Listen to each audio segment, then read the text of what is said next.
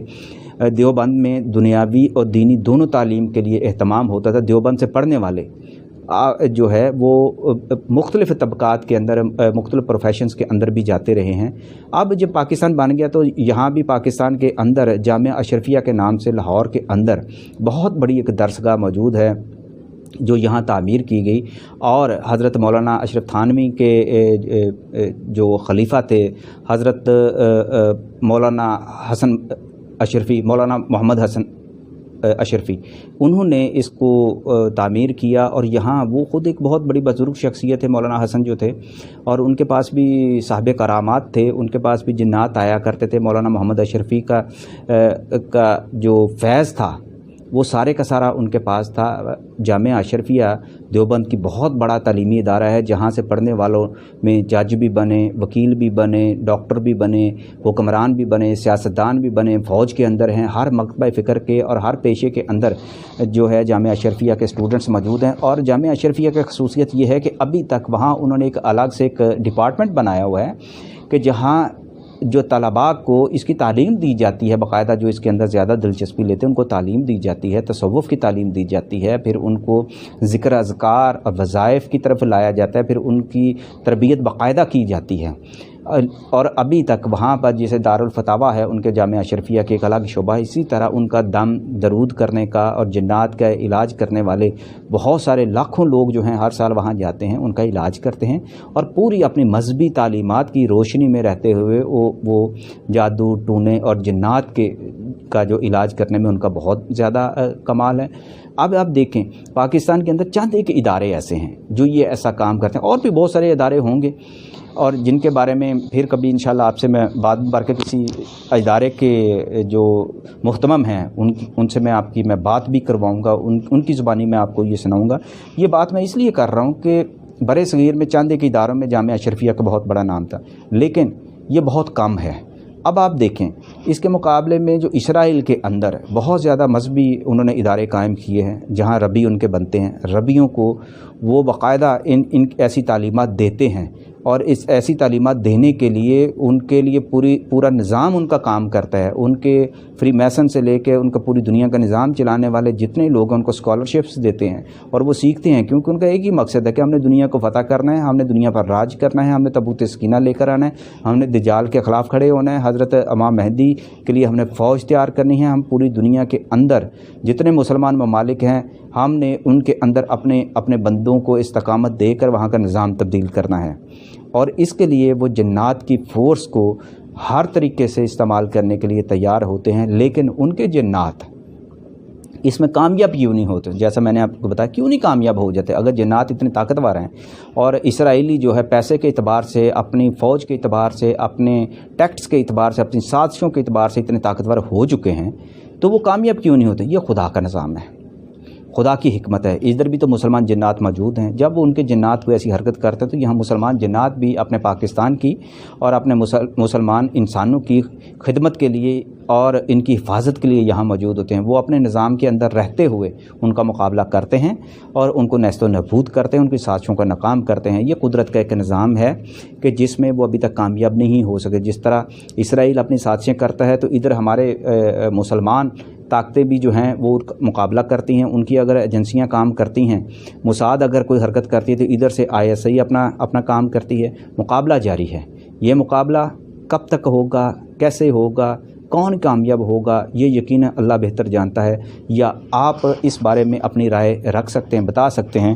لیکن اس میں جو سب سے اہم نقطہ وہ ہے کہ یہ صرف انسانوں کی جنگ نہیں ہے دنیا کو فتح کرنے کے لیے. انسان اپنے جس طرح اسلحہ استعمال کرتا ہے, اپنے ظاہری اسباب کو, وسائل کو استعمال کرتا ہے انسانوں کو مسخر کرنے کے لیے, دنیا پر قبضے کرنے کے لیے, اسی طرح وہ جنات کو بھی استعمال کرتا ہے. جنات اس کے ساتھ جاتے ہیں. جنات کی اپنی ایک رجحان ہوتا ہے کہ وہ کہاں تک ان کے ساتھ جا سکتے ہیں.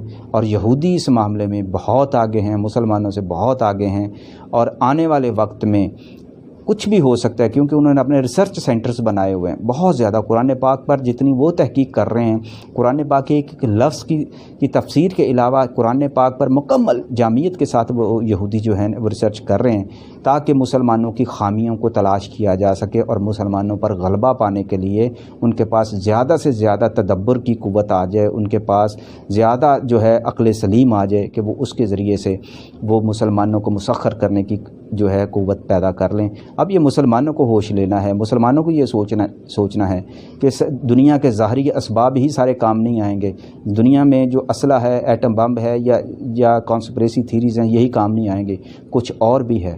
یہ ہمارے ارد گرد جو چل رہا ہے, جو ہمیں نظر نہیں آتا, ان قوتوں کو بھی ہم نے استعمال کرنا ہے. لیکن کس طرح یہ سوچنا ہوگا اور اس کے لیے اپنے تعلیمی نظام کے اندر, مذہبی نظام کے اندر, خاص طور پر جو ہمارے مدارس ہیں اس کے اندر طلباء کی تربیت کرنی ہوگی. انہیں یہ اسلوب سکھانے ہوں گے. انہیں قرآن کے ساتھ اور قرآن کی تعلیم کے ساتھ یہ صوفیانہ اور جو مخفی علوم ہیں, جو وظائف ہیں, ان کی قوت سے بھی مالا مال کرنا پڑے گا تاکہ پاکستان کے اندر بھی زیادہ سے زیادہ روحانی فورس جو ہے وہ زیادہ پیدا ہو سکے. امید ہے آج کی یہ ویڈیو ہو تو ذرا تفصیلی گئی.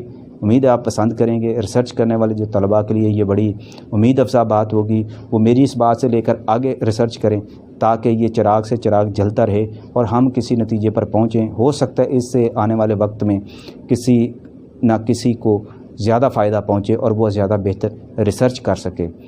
بہت بہت شکریہ. ناظرین, اگر آپ کو یہ ویڈیو پسند آئی تو ہمارے چینل انقلابی کو لائک اور سبسکرائب کریں تاکہ آپ کو آنے والی ویڈیوز وقت پر مل سکیں.